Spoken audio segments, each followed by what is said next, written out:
महाराष्ट्र लोक news channel.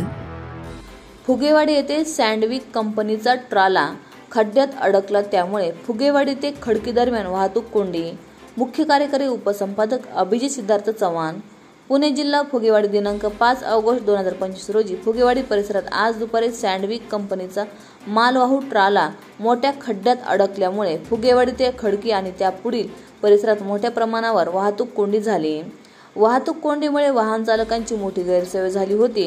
ट्राला खड्ड्यात अडकल्याने संपूर्ण मार्गावरील वाहतूक ठप्प झाली होती। काही वेळानंतर घटनास्थळी क्रेन दाखल झाली आणि ट्रालाला खड्ड्यातून बाहेर काढण्यात यश आले। या घटनेनंतर रस्त्यावरील खड्डे आणि खराब अवस्थेची समस्या पुन्हा एकदा समोर आली आहे। स्थानिक नागरिक आणि प्रवाशांनी रस्त्यांच्या देखभालीसाठी प्रशासनाकडे त्वरित उपाययोजना करण्याची मागणी केली आहे।